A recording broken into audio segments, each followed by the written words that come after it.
So magandang araw mga kapatid, sa isa na namang panibagong pagsagot natin sa mga ipinagkakalat na mga lagim nitong mga nagre-rebuilding ngayon laban sa MCGI. Mga kababayan, mga kapatid, ay narito naman puli ang inyong lingkod Felix More TV sa ating mga ipinaglalaban. Ang channel po na ito mga kababayan ay mayroon pong krusada laban dito sa mga naninira ngayon sa MCGI.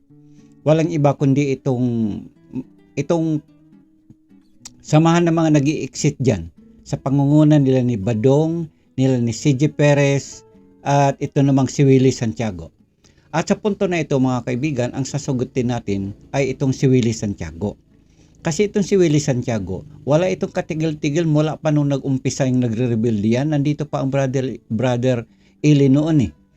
Hanggang sa kasalukuyan, patuloy po niyang binibira ang MCGI. Paninira baga sa diretsahang pananalita. Wala na silang maisasabi dyan. Sasabihin nila, hindi totoo yan. Ano pa bang sasabihin nila dyan? Ganun po yan mga kapatid. Pero itong isang tanong. Willie, anong klaseng tao ka ba, Willie Santiago? Bagay ka ba na magiging obispo, pastor? At magtayo ka ng sarili mong iglesia? Pakinggan nga natin muna mga kaubayan kung mayroon bang or katiwa-tiwala ba ang taong ito na mamumuno ng isang relihiyon, na mamumuno ng isang iglesia, at magpakunwaring anghel ng kaliwanagan. Ito, pakinggan natin yung mismong asawa ni Willie Santiago at siya po ang magpapatotoo. Ano bang klaseng tao itong si Willie Santiago? Ito po mga kaubayan, pakinggan natin si Jane Angelis. Ito po yung asawa niya una. At saka bago nga pala ipapatugtog ito, ito kasi si Jane Angelis. Ito po yung unang asawa ni Willie Santiago na mayroon siyang anak dito. Sa kasamaang palad, hiniwalayan niya ito at kumuha uli na isa pang panibagong asawa. Di ba Willie Santiago, ang obispo ay asawa lamang ng isang babae? Diyan pa lang Willie Santiago, lagpak ka na eh. Hindi ka nakatiwa-tiwala. Lalo na kung marinig natin itong sinasabi ni Jane Angelis. Mga kababayan, ito pakinggan muna natin. Ang kala ng mga magulang ko mabait yun. Hindi siya mabait. Masamang tao siya. Kahit na may mga tao, di siya nahihiya makipag-aaway. Yung walker ng anak ko, binalibag niya sa akin yun, hinampas niya sa akin. Sinangga ko yun. Yung mga masasakit na ginagawa niya sa akin. Nung buntis din ako, malaki na yung tiyan ko nun, tinulak niya pa ako. Pagkatapos po, nung itong taon na to, konting diskusyon lang, nag-iinit siya. Sinaktan niya uli ako nun. Tinamaan niya ako dito. Ang kala ng mga magulang ko mabait yun. Hindi siya mabait. Masamang tao siya. Sila ay kinasal noong March 14, 2003 at nagkaroon ng 2 anak. Gayunpaman, makalipas ang maraming taon ng kanilang pagsasama, lalong napatunayan ni Jane ang masamang pag-uugali ng kanyang asawa. Kahit ano ibinabato mo sa akin, nahampas mo ko ng walker, anyang sampalin mo ko pag nagagalit ka. Sinasabi ko ito dahil ito ang totoo na ginagawa mo sa akin. Pwede niyang gawin ang gusto niyang gawin sa akin.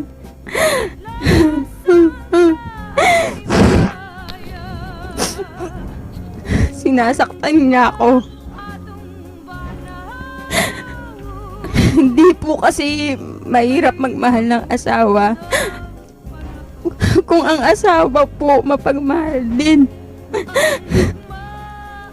Ang totoo po, kundi po dahil sa aral, matagal na kaming naghiwalay. Di lamang siya nananakit, kundi pinaglilihiman pa nito si Jane. Ilan dito ay ang sikretong pakipagtagpo sa mga taong kanyang nilalason ang isipan.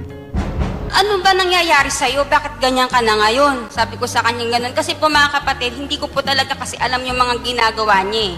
Pagka nag-uusap sila nila, Warlie, Santiago, napakalayo po nila.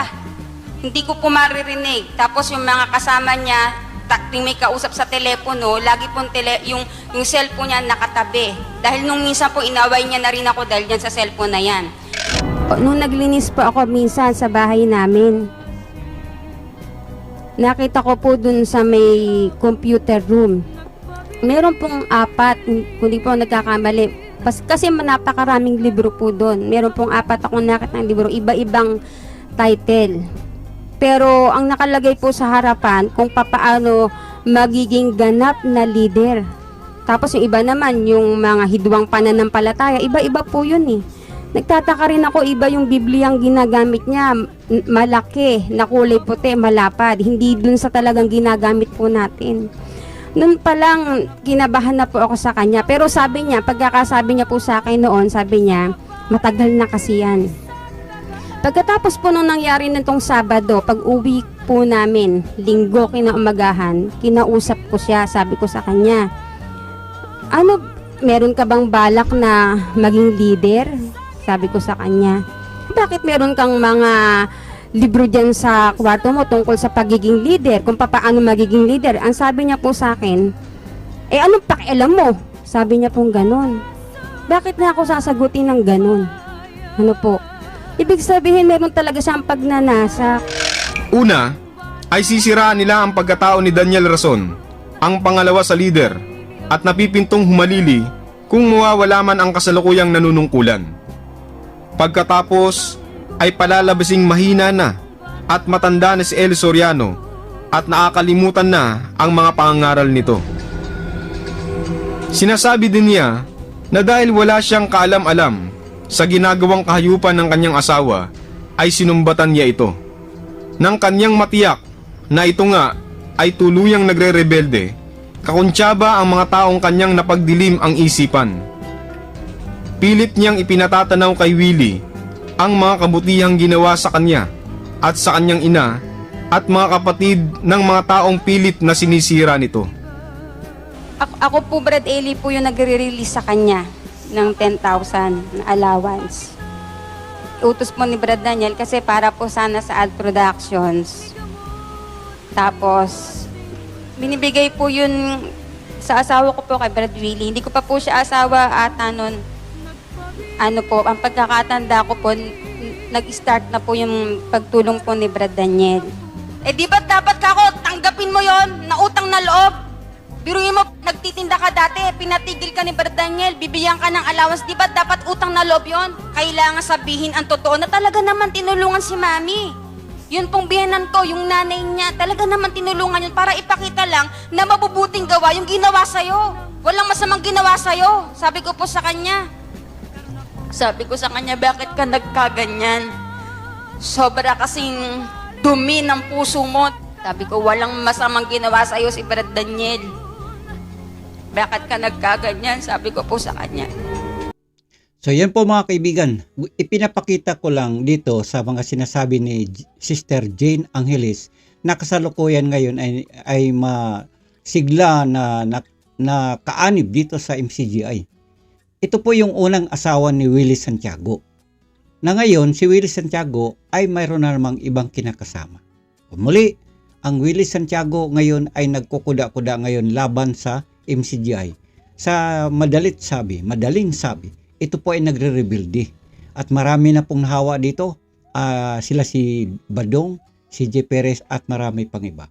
Ngayon, bakit ko ito binigyang reaksyon? Kasi itong si Willie Santiago, nagpapagamit ngayon siya kay The Herd Truth.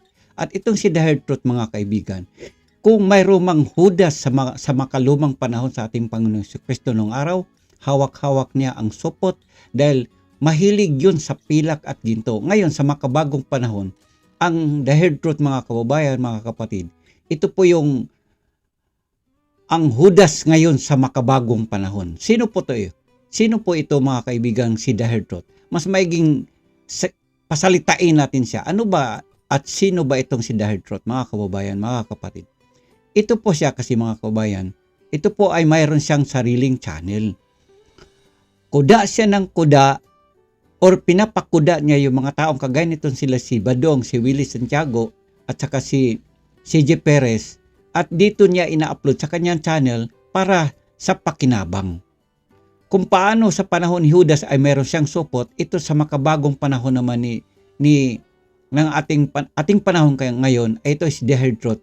Gamit niya ito mga taong ito, sila si Willie Santiago, magsasalita at kinakalakal niya ang kanilang mga video at ini-upload dito sa kanyang channel para magkaroon siya ng content at magkakaroon ng maraming views at saka revenues, and sa madaling salita ay magkakaroon ng pakinabang.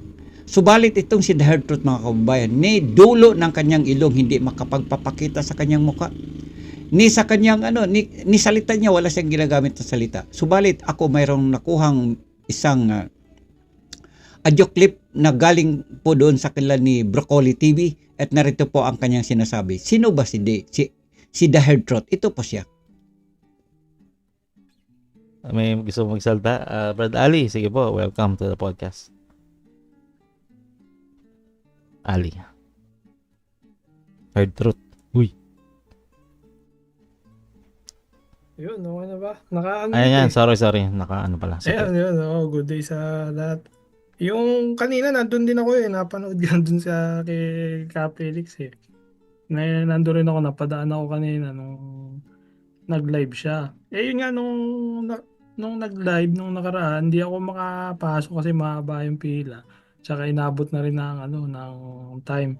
Eh yun nga, sabi ko sa kanya kanina, sabi ko, nagre-resend ako nung nandito ako para makausap ko rin sila. Saka ito si Brad Badong. Eh kasi ito si Brad Badong eh, pinakita yung meron daw nag-send sa akin sa GCash doon sa aking YouTube. 100,000. Eh hindi daw valid. Eh valid po yun. Eh yun yung kay Brad Badong eh dapat nga kino-courtesy pa nga niya eh dahil yung ibang nanonood doon sa channel ko in The Hard Truth nakukonsider din siya, tumatawid din sa kanya. So kumbaga parang nagiging bridge yun din yung channel ko eh. Oh, yun. So malinaw po mga kababayan. Una, tinawag siya ni Broccoli TV. Ali, huy, The Hard Truth. So, mga kababayan ha, ito yung sinasabi niya. Ali, The Hard Truth. At siya mismo nagsabi na yung The Hard Truth, yan ang channel niya sa YouTube. Okay? At sa kasamaang palad, sa sobrang takot ni The Hard Truth, kasi duwag ito bakla ito Wala itong bayag. Ginagamit niya itong mga video na may mga video. At kagaya nito, kung makita niyo dyan sa ating screen, itong isang manggagawa diyan sa MCGI, ginagamit niyang props, ginawa niyang kingkoy ba, tango lang ng tango, ginawa bang AI. Pero hindi siya nagsasalita, parang props lang na para palabasin niya na nandyan yung manggagawa ng MCGI na kunyari, yun ang nag-i-interview kay Willie Santiago or kausap ni Willie Santiago sa ating screen. Right? Pinapakita ko na sa iyo mga kababayan, pauna na kung anong klaseng tao itong si Willie Santiago. Sabi mismo ng asawa niya, pinakasalan niya yun si Jane Santiago, si Jane Angeles. May anak siyang dalawa dyan. Anong sabi ni Jane? Masamang tao ang Willie Santiago. Dapat pa ba itong paniwalaan? Ha? Spiritually, literally masamang tao. Bakit? Asawa niya, yung responsibilidad niya sa kanyang pamilya ay kanyang iniwan. At bakit naman spiritually? Isipin mo, ang kanyang asawa, si Jane Angeles, nandito pa sa loob ng MCGI. Siya ngayon, nagtayo siya ng sarili niyang iglesia at puro pambabatikos dito laban sa MCGI. Dapat ba ang kapanipaniwala ang Willie Santiago? Sa mga naniniwala ni Willie Santiago, magsama na kayo sa impyerno. Ha? Isa ka na dyan, The Hard Truth. Ikaw, Badong. Alright? Ngayon, isa pa, ipapakita ko, sino ba itong si The Hard Truth? Ano bang meron sa kanyang channel? Ito mga kababayan, tingnan ninyo. Dito sa kanyang channel, ito yung kanyang channel, kung makita nyo si Babaw, ayan The Hard Truth. Makita ba dyan mga kapatid? Ipinapakita ko lang, ayan kung makita ninyo dyan, ayan sa taas. Yan The Hard Truth. Kung mapansin ninyo, ang bawat video, yung caption sa kanyang video, solid na solid yan mga kababayan. Puro MCGI at MCGI. Dito siya ngayon nakinabang ng limpak-limpak na pakinabang dito sa MCGI. Ginawa niyang kalakal. Kinakalakal niya ang MCGI. Para siya magkamal ng limpak-limpak na salapi. Kinakain niya. Hindi ka ba na konsensya dyan, the heart rot. Ang kinakain mo galing sa kasamaan. Pinangangalakal mo. The heart rot. Tapos, yun na nga ang sabi ko, ito ang taong walang konsensya. Kung mayroon man dyan nakasulat sa Biblia na kinakalakal ang relihiyon, ito naman si Dahertrot, kinakalakal ang MCGI para magkamal ng napakalaking pera at dito kumita sa YouTube dahil ang channel na ito ay mayroon ng monetization. So therefore, ginagamit niya ang sino man dito sa kanyang, dito sa Sukmid. Nangangalakal siya, kukuha siya ng kapirasong video clip, gagawa niya ng kaunting edit, i-edit niya and then i-upload na niya dito sa channel. Kung makita niyo, puro MCGI yan mga kababayan. Kaya ito si Dahertrot, ang tawag ko dito, isang taong duwag. Walang bayag ito eh. Ginagamit siya ang iba't ibang tao dito. Pero siya mismo hindi siya makapagsalita ni dito sa kanyang channel, sa specific sa kanyang channel. Mabuti pa nga doon sa channel ni Broccoli TV, nakapagsalita pa siya doon. Right? Yan. Ipinapakilala ko lang sa inyo mga kababayan kung sino-sino ba yung ating kakausapin dito. Unang-una, balik tayo kay Willie Santiago. Ito na po si Willie Santiago mga kababayan. Ano bang pinagsasabi nito? Willie Santiago, andyan ka, di ba? O sige, sasagutin kita Willie Santiago. Mga kababayan, ito isang part 1. Isang part 1 dahil ang video na ito kung atin itong sasagutin ng buo, aabutin tayo ng mga 5 o 3 oras o 2 kasi kalahating oras ito eh. So mayroon tayong gagawing part 1 sa mukha nitong si Willie Santiago. Ito, pakinggan po natin.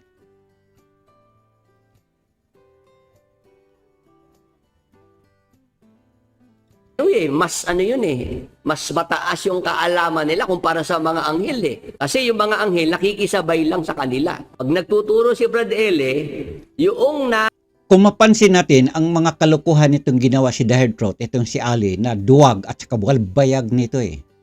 Tsaka loko-loko ito. Di ba Dahertrot? Loko-loko ka.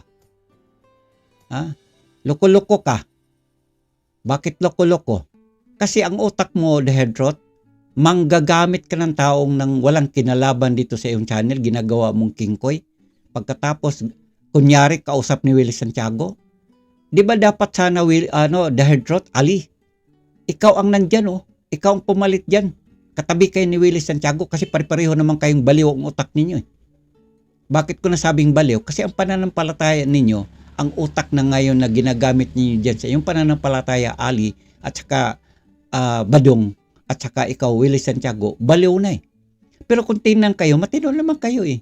Matino naman talaga. Wala, sa literal na buhay ninyo, matino kayo. Pero ang inyong spiritual na bagay, mga baliw na kayo dyan kasi mula kayo nag-rebelde dito sa MCGI. Ayan na nga kayo ngayon. Puro nakasama ang nasa utak ninyo laban dito sa MCGI.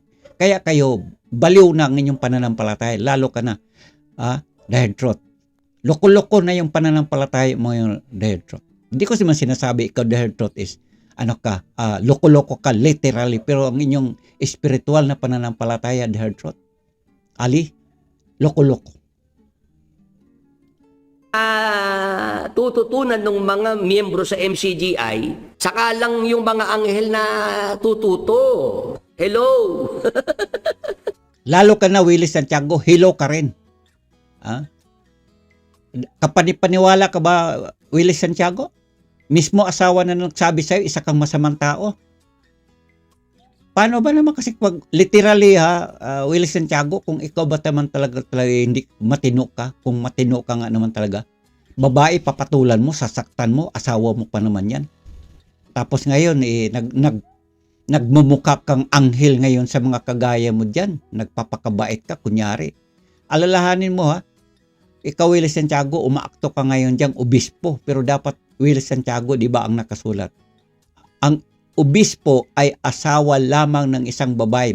Bakit mo dinagdagan Willie Santiago? At ito namang si Dahertrot mga kababayan, pati tingnan ninyo mga kapatid, ang kanyang ginawang caption dito sa kanyang screen, sa kanyang video na ito. Nilagyan dito sa baba, mga weirdong doktrina sa MCGI. Yan ang caption dito. Caption yan kasi wala namang boses yan. Pero itong si Dahertrot mismo, na dapat siya mismo magkukuda-kuda dito, hindi makakalabas eh. Wala kasi itong bayag eh. Kumbaga sa aso, nakabahag ang buntot nito. kumbaga sa isang asong ulol, matapos makatawid sa ilog doon sa kabilang pangpang, doon na nagkahol ng nagkahol. Ganun lang ang the truth, walang bayag. Bakla kasi ito eh. Yeah? Tapos mayroon pa isa dito, walang alam ang mga anghel sa mga paksa ni Brother Eli. Kapsun lang niya yan kasi wala namang boses. Pero siya mismo hindi siya makapagsalita. Tapos dahil sa sobrang takot ni The Truth, kasi bakla nga ito eh. Kabahag ang buntot, walang bayag, ang ginamit niya para kunyari may kausap si Willie Santiago, ginamit niya ang isang manggagawa dito sa MCGI at itinabi niya diyan sa katabi. Kaya ko rin naman gawin yan The Truth eh. Ha? Subukan mo magpakita mo ng mukha ng The Truth. Kayang-kaya ko rin naman tong gayahin mo eh. Salpak ko itong mukha mo dito eh. Pwede ko naman tong gawa ng mga edit-edit nito eh. Kalokohan mo to The Truth eh. Dahil wala ka nang magawa sa buhay mo at dahil nabulag ng iyong mga mata diyan sa sobrang katakawan mo sa pera. Kumita ka lang ng malaki, ginagamit mong ibang tao para lang kunyari palabasin na nandito sa iyong channel. Kawawa lang itong isang manggagawa ng MCGI, ginagawa ni The Truth na King Koy. Manggagawa ito ng MCGI. Kaya ang nangyayari, talagang nagiging mga palalo ang isip noong mga miyembro kasi kahit pala mga anghel hindi alam yung mga tinuturo ni Brad Eli. Walang alam. Willie Santiago, shut up. Nagpapakita ka lang ng kaplastikan diyan sa pagkatao mo, Willie Santiago. Unang-una, ang iyong iglesia, Willie Santiago, duplicate lang naman sa MCGI. At pangalawa, yung logo-logo mo na yan, nakalagay diyon, ang mabuting daan. Di ba, Willie Santiago? Nangungupya ka lang naman din. Unang-una nga, yung mga kaalaman mo diyan sa Biblia, doon mo naman matutunan kay Brother Eli yan eh. Napasokan lang kasi ng 10 demonyo utak mo, Willie Santiago, at ang isa doon ay tatay mo, yun. Siya na ngayon ang nagdidikta sa utak mo ngayon, Willie Santiago. Di ba? Ganun lang yan eh. Kung hindi ba naman ka magkakaganyan dyan, dahil siyempre napasokan na nga ng kademonyohan ng utak mo, Willie Santiago. At siyempre ang asawa mo kasi nandoon pa sa loob ng MCGI, ano pa nga bang gagawin mo kundi sisiraan mo ang MCGI. Mga kababayan, bakit ko nasabing duplicate sa MCGI itong iglesia ni Badong? Iglesia ni Willie Santiago. Kasi ang pangalan ng kanyang iglesia ay ito. Members Church of God in. Di ba? Members Church of God in. Ano yung in? In Christ Jesus. Kasi sa MCGI kasi mga kababayan, nakalagay dyan, mga kapatid, Members Church of God International, di ba? Ngayon, ang Willie Santiago, wala kasi makikita siya magandang ipangalan. Di naman niya pwedeng sabing Iglesia ni Cristo kasi baka mamaya lulusobin siya ng mga mga sundalo ni Manalo. Ang ginamit niya, dito siya sa MCGI, nakikiduplicate. Para ba kunyari pinong-pino at saka matalino? Diba? Para kunyari ba, Willie Santiago, ikaw ay matalino, ginamit mo ngayon ng MCGI, na-duplicate. Ngayon, yung style mong bulok, Willie Santiago, ginagamit mo rin naman niya na-duplicate eh. Diba, Willie Santiago? At ito naman si The Truth, ginamit din niya ang isa sa mga katauhan ng manggagawa sa MCGI para palabasin na yun ang kausap ni Willie Santiago. Ulitin ko sa iyo, The Truth, isa kang taong walang bayag. Manggagamit ka ng mga mukha ng may mukha dito sa iyong channel para palabasin mo kausap ni Willie Santiago at nagiging kawawang-kawawa ang isa sa mga manggagawa dito sa MCGI. Ulitin ko The Truth, isa kang taong walang bayag. Bakla ka eh. Bakit bakla? Ang paninindigan mo ay hindi ka lalaki. Kasi kung lalaki ka, The Truth, lumabas ka dyan. Huwag kang magtatago sa aparador. Pero dahil sa sobrang laki ng iyong katakawan sa pera, para ka kang si Judas sa makabagong panahon eh. Ginagamit mo ang mga mukha nito para palabasin at para maipakita sa mga manunod na, aba, si ano to eh. Sige nga, pakinggan natin. Sige nga, pakinggan. Yan. Diba? Nagets mo na ba yan, The Truth? Magpakalalaki ka, The Truth. Manggagamit ka eh. Sabi mo nga dyan wala na yung iba dyan, si Jarrell hindi na nag-TikTok, Kasi ikaw, namumulot ka lang kasi dahil trot. Nangangalakal ka lang ng video na may video. Tapos saka mo ngayon gawa ng kaunting edit ng video, saka mo isalpak dito sa iyong channel at palabasin mo may content ka na.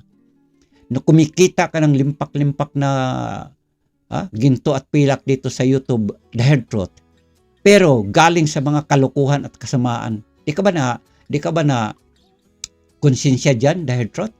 O maliban na talagang ikaw din nasapian ka din ng 10 demonyo at isa doon tatay mo. Sorry for my words. Direktahan na lang ito dahil trot. Kung ikaw talagang lalaki ka dahil trot, lumabas ka. Wala ka namang hindi ka naman yata bungi. Hindi ka naman yata, pogi ka naman siro na pagkatao. Hindi ka naman budlat mata. Kita ka. Kung tago ng tago dyan sa aparador at naghihintay ka lang ng pakinabang galing dito sa channel mo. Ito ngayon, ginagamit mo ngayon si Willie Santiago para kunyari, si Willie Santiago. Pero itong video na ito ni Willie Santiago, sigurado ako hindi to ang huli. Mga panahon pa to ng kupong-kupong. Sa panahon pa to ng kupong-kupong, kita mo ng mukha ni Willie Santiago dito, bata pa. Ngayon kasi tigwang na ang mga anghel sa mga pinapaksa ni Brad Eli sa pasalamat. Lalo pagka si pumapaksa tungkol sa mga hiwaga. Marami po interesado po sa mga kwento tungkol sa mga anghel. Ayan, sa mga anghel. Sigurado, sa Shopee Mall, ang prices lower than SRP. Anghilin mo mukha mo, Willie Santiago. Anghilin mo mukha mo.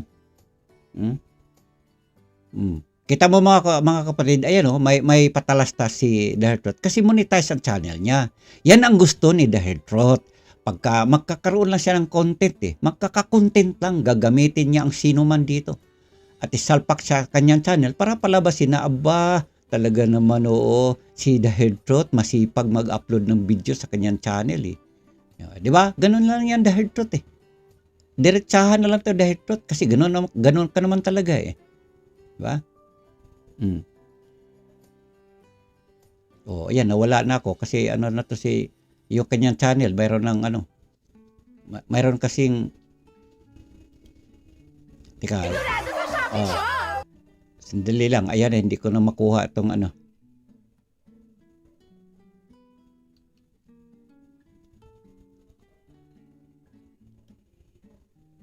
Sinsya na mga kapatid, nasa MCGI, sila? Very proud sila. Kasi yung alam nung mga miyembro sa MCGI, mas mataas yung kaalaman nila kumpara sa mga anghel Kasi yung mga anghel nakikisabay lang sa kanila. Pag nagtuturo si Brad Ele, yung natututunan ng mga miyembro sa MCGI, saka lang yung mga anghel na tututo. Hello! Kaya, ang nangyayari, ang mga anghel po ay walang kamatayan, hindi namamatay. Ang mga anghel hindi tumatanda, hindi nagkakasakit. Tama po. Hindi kagaya nating mga tao, tayo mga tao, ayan, nagkakasakit, tumatanda, namamatay. Yan po ang Willie Santiago na ayon sa kanyang mismo asawa isang masamang tao. Unang-una, bakit nasabi ni Jen na masamang tao? Kasi binubugbog ito si Jen Angeles nito si Willie Santiago, sabi nga ni Jen binabalibag siya nito ng upuan ganyan kabait itong inyong ina-idol na si Willie Santiago, mga kababayan diyan sa iglesia ni Willie Santiago. Ganyan. Kaya kung kredibilidad ang pag-uusapan dito, wala naman ito Tapos sasabihin niya ngayon dito si brother Eli daw ay bakla. Di ba? Diretsahan lang tayo dito, Willie. Nagre-rebelde ka kasi Willie Santiago, 'di ba? Sabi nga ni Jen Angeles sa umpisa nung nandoon ka pa sa loob, hindi ka pa pinalaya sa MCGI, 'di ba? Nag-impok ka na ng maraming Biblia, mga babasahin, nag-aaral ka na kung paano ka magiging ebanghelista. Malaki kasi pangarap nitong si Willie Santiago na magiging sikat na ebanghelista. Kasi nangangarap ito na makabili ng eroplano, kotse, lupain.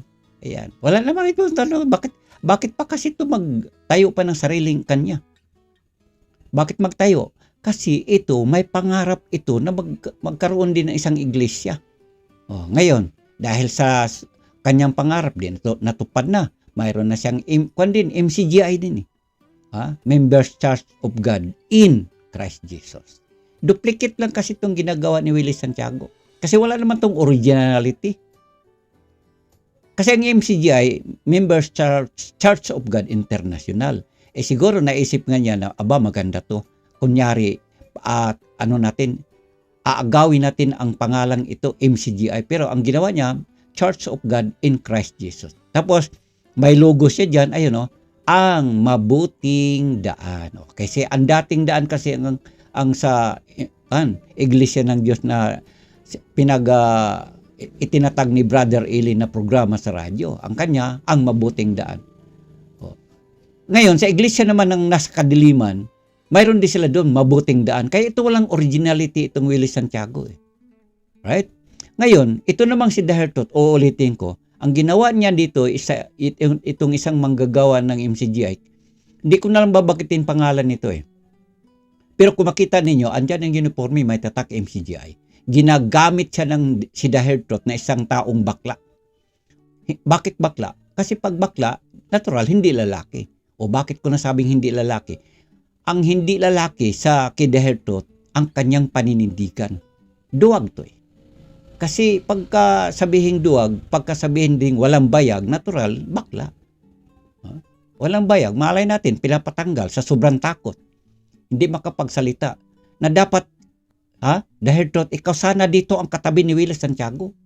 Kung talagang ikaw hindi ka duwag. Lumabas kasi pinagtataguan mo dyan, Dahertot. Pakalalaki ka. Pakaduwag mo. Nagamit mo itong mga tao dito sa MCGI para lang palabasin na ang ganda ng mga talakayan ka mo. Nakalagay dito, talakayan at kwentuhan with Brother Eli. Brother Willie. Ngayon, bakit niya sabing talakayan? Kasi andyan. Para magiging maganda ang kanyang video, ayan, itinabi niya itong isang manggagawa ng MCGI para palabasin at talakayan nga. Pero ang nangyari mga kababayan, hindi ba niyo napansin? Ito, patutugtugin ko sa huling pagkakataon. Ito, hindi ba niyo napansin? Tango lang na tango, ngirit na ngirit. Kasi edited ito, ginawang AI. Ang mga anghel, meron po silang taglay na lakas at kapangyarihan na higit kaysa sa ating mga tao. Isang anghel, pumatay. Yan. Kaya ginawang kawawa niya ito. Naawa nga kasi ako dito kasi wala namang kinalaman itong taong pinagagawa nitong si Dahertot. Broccoli, baka may alam ka dyan, Broccoli. Sino ba itong Dahertot? Pasahan mo nga. Pasikreto lang. Sasabihin ko, hindi ko naman sasabihin na galing sa'yo, Broccoli. Sino ba itong si Dahertot? Pakita mo nga at kalkalin ko itong pagkatao nito. Spiritually wala ko pakialam sa personal na bagay mo, Dahertot. Pero itong pinagagawa mo dito, Sokmed. Huwag ka lang magpapakita ng mukha mo dito, Dahertot. Kayang-kaya ko rin man itong gagawin. Nako, Dahertot, kayang-kaya ko itong gawin itong pinagagawa mo nito. Pangluloko sa kapwa ito, Dahertot, ginagawa mo. Pang-aagrabyado. Walang kinalaman itong tao na to Ito, sigurado ako, itong forma nitong isang manggagawa ng MCGI dito nasa katabi ni Willie Santiago, ito'y isang programa doon sa MCGI na Bible exposition or basta doon sa video na yan, kinuha niya ang kapiraso at idinikit nito kay Willie Santiago. Ganyan kaloko-loko itong si Dahertot Ginawang uto-uto. Yan, ito naman si Willie Santiago, si Badong, ginawang uto-uto nito Pero mismo si Dahertot, hindi siya nakapagpapalabas dito na kahit man lang mukhang unggoy man lang. Kahit mukhang unggoy man lang, tapos sabihin niyo, oy mga kababayan, ako ito si Dahertot.